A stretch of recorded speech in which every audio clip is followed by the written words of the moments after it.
இயேசு கிறிஸ்துவின் பரிசுத்த நாமத்தில் உங்களை அன்போடு வாழ்த்துவதில் மகிழ்ச்சி கொள்ளுகின்றேன். அன்புக்குரிய தேவ பிள்ளைகளே, சாத்தான் தனது புதிய நிலைமையை பார்த்து திகைத்து போனான். அவனுடைய சந்தோஷம் நித்தியமாக மாறி போயிருந்தது. தன்னை போலவே முன்பு சந்தோஷமாக இருந்த, ஆனால் தன்னோடு பரலோகத்திலிருந்து வெளியேற்றப்பட்ட தூதர்களை அவன் பார்த்தான். அவர்கள் மத்தியில் குழப்பமும் கருத்து வேறுபாடும் கடும் குற்றச்சாட்டுகளும் காணப்பட்டன.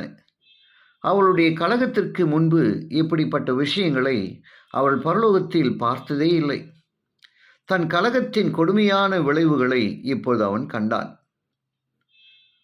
தான் தூய்மையாகவும் உண்மையாகவும் மெய்ப்பற்றோடும் முன்பு இருந்த நிலைக்கு மீண்டும் செல்ல வாய்ப்பிருந்தால் தன் அதிகாரம் குறித்த கோரிக்கைகளை சந்தோஷமாக அவன் கைவிட்டிருப்பான். ஆனால் அவன் தொலைந்து போயிருந்தான்.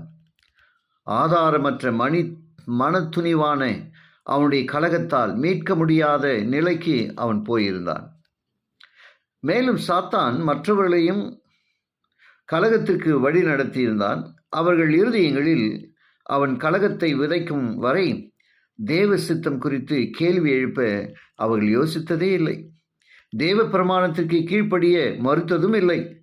இப்போது தங்கள் எதிர்பார்ப்புகள் பொய்யாகி போனதால் குழப்பத்திற்குள் ஆனார்கள். தேவனுடைய கட்டளையை புறக்கணித்ததால் உண்டான மோசமான விளைவுகளை அனுபவித்தார்கள். சாத்தான் தன் போக்கை மாற்றி சிந்திக்கிறான்.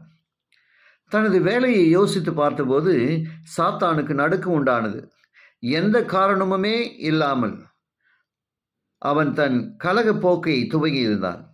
பரலோகத்தில் இன்றும் சந்தோஷமாக இருந்திருக்கக்கூடிய திரளான தூதர்களும் அழிகிற நிலையை உருவாக்கிவிட்டான். பிரமாணம் குற்றப்படுத்துமே தவிர மன்னிப்பு தராது. நேர் எதிரான ஒரு நிலைக்கு மாறினாலும் தேவன் மேலான அன்போ நாணமும் நியாயமுமான அவருடைய பிரமாணம் மேலான அன்போ அதிகரிக்கவில்லை.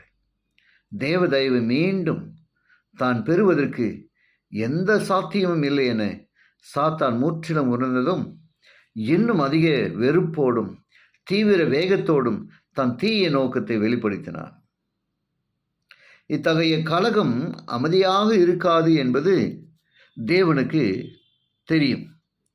பரலோக தூதர்களை துன்புறுத்தவும் அவருடைய அதிகாரத்தை அவமதிக்கவும் சாத்தான் வழிகளை புதிதாக கண்டுபிடிப்பதும் தெரியும்.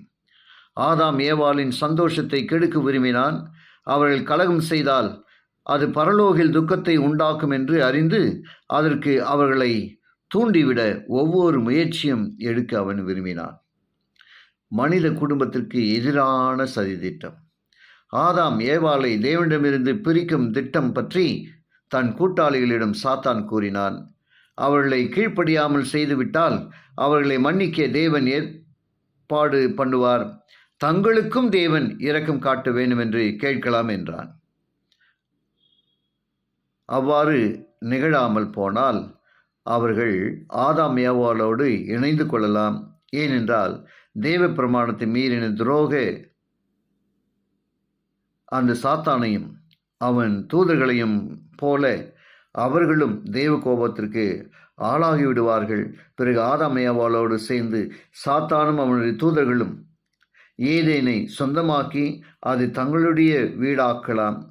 தோட்டத்தின் நடுவில் இருக்கும் ஜீவ விருட்சத்திற்கு செல்ல வழி கிடைத்துவிட்டால் தங்கள் பலம் பரிசுத்த தூதர்களின் பலத்திற்கு இணையாகிவிடும் என்றும் தேவனாலும் கூட தங்களை அங்கிருந்து வெளியேற்ற முடியாதென்றும் அவர்கள் நினைத்தார்கள்.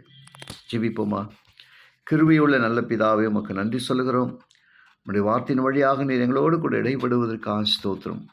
சாத்தானின் தவறான எண்ணங்கள், தீமையான எண்ணங்களுக்கு நீர் ஆண்டவரை முற்றிலும் பதில் கொடுக்கிறவர் என்பதற்காக ஸ்தோத்திரம். உம்முடைய அன்பின் கரத்தில் ஒப்புக் கொடுக்கிறோம், ஏற்றுக்கொள்ளும். இயேசுவின் வழியாக ஜெபிக்கிறேன் நல்ல பிதாவே, ஆமென்.